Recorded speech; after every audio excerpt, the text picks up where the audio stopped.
Welcome to Bluegrass Garage, and today we're working in the new garage for the first time. As you can see, we still have no lights and we still have no power. Fortunately, what I have to do today, I shouldn't need either. It's still daylight out. I've got a couple of doors open, letting plenty of light in. And what we're going to do today is, one, we're going to be installing our new used taillights to replace these smoked ones. And the second thing we're going to be doing is installing this kit, which came from American Muscle, which is supposed to give me sequential taillights. So let's do it. Full speed.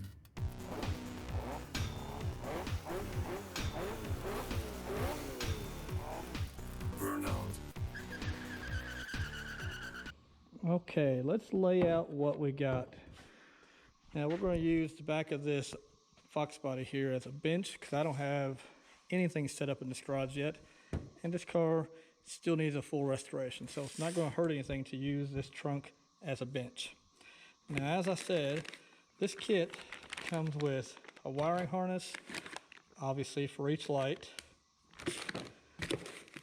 And I'm assuming it comes with some basic instructions, but it should be pretty straightforward. And then you don't have to buy this, but we also purchased the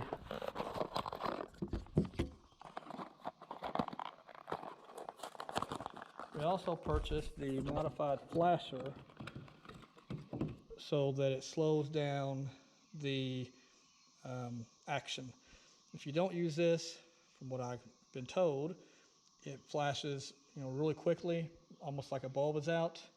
So this will slow it down to what it's supposed to be. So here's our kit. Let's get the old taillights off and get in here and see what we got. So the instructions said these were 11 millimeter nuts, and they were incorrect. They were 10 millimeter. The elusive 10 millimeter, fortunately I actually have that, but a pro tip, it's not a big deal in this case because there's an access hole. But be careful when you're taking these bolts off.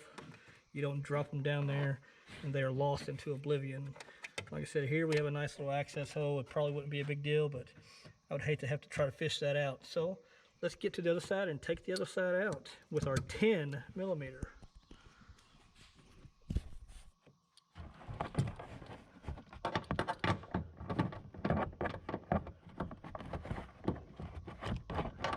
Okay, well, call me a liar again.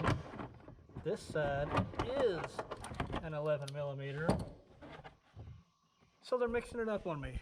Lovely. Okay, I was wrong. There are actually 4 nuts on these. So my mistake, but there was missing one, so we had 3 missing ones. Now, next step is to put the new harness on the old, or on the new lights, which on the old lights, if you were using the old lights, I have new tail lights to put in place. So, but regardless, we're replacing the wiring harness. Fortunately, I don't have to worry about that wasp nest. So we're just going to move these tail lights out of the way and go get the new ones, which aren't actually new. They are from eBay, but they are factory tail lights, not smoked or anything. Had a hard time seeing the brake lights and turn signals with the smoked tail lights. So let's get these unwrapped and get these new harnesses in. Okay, the instructions give you a pretty good little diagram here, and they even label them 1, 2, 3, and back up. So they're labeled here on the harness, 1, 2, 3, and then of course the one not labeled is your backup. So theoretically, as long as the instructions are correct, we should be able to go fish this harness through, plug it in, and of course we still haven't got our flasher installed, but we'll be able to test this side and just see if the sequential part is working in the order it's supposed to. So let's go do that. One thing I'm going to do while I'm here, you can see how dirty it was behind here. I'm going to go ahead and clean this area off with some with a towel or something, just to get rid of some of these dirt daubers or whatnot. So let's do that. All right, got the first taillight in. Just got my bulbs transferred over to my new harness. Now I'm about to put them in here to for the passenger taillight. I landed on the moon. What'd you say? I landed on the moon in my game. This is Austin here, my son. Apparently he's got a game where he built a rocket and landed on the moon. Good job. Sounds fun. Okay, I didn't really mention this earlier, but if this is your first time working on a car, the rubber grommet here that goes through the hole in the body, to get those in and out, I just use a flat screwdriver. There may be an official tool for that, but flat screwdriver works great for getting it in or out.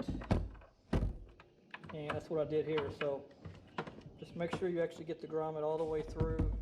It has a little ridge there that kind of locks it into the body, the hole in the body, and that'll keep out any kind of water or moisture from making its way in that hole and getting inside your car. Now, of course, this is all behind the tail light, so hopefully you don't have a whole lot of water getting back there. But, I mean, these aren't sealed completely to the body, so you will have some. But this will keep that from happening.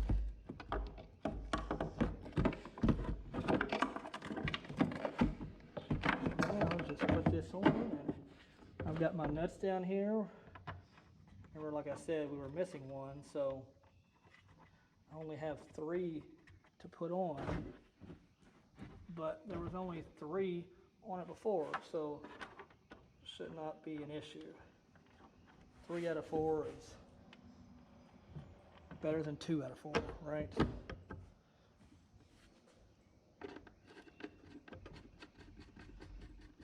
So now let's just tighten these up. The phone. Okay, so got those nuts tightened down. Both taillights are in. Do not have a smoke on them. The sequential lights are in the correct order, so the instructions are good. I'm not going to show it to you yet. Now I want to get the flasher installed, and I got to put all this trunk back together. I get the flasher installed. When I wrap it up, then I'll show you what it looks like. So let's go ahead and start tidying this all back up. It should just be, you know, that one little thing right here. Let's put it back together. So the flasher location is just underneath the dash on the driver's side. It's pretty obvious that the factory one's like a yellow cube, I think. But on this one, it looks like someone had already replaced this for LED taillights because it says LED flasher, which would explain why they weren't flashing as fast as I expected them to. They were actually flashing at a normal speed. I figured I'd go ahead and replace it just to make sure, but when I got in here and looked, I saw this. So technically, I could put this flasher back in. I don't know when this was put in. Probably works just fine, but I've heard really good things about this one. So I'm gonna go ahead and put the new one in and just test it and make sure, but I'll probably keep this just in case. I mean, I don't know the quality of this one. I haven't read any bad reviews about it, but just FYI, like I said, if you have LED taillights already, then the flasher you have in place should be fine. So let's get it put back in. This is what it used to do. And here is what it looks like now.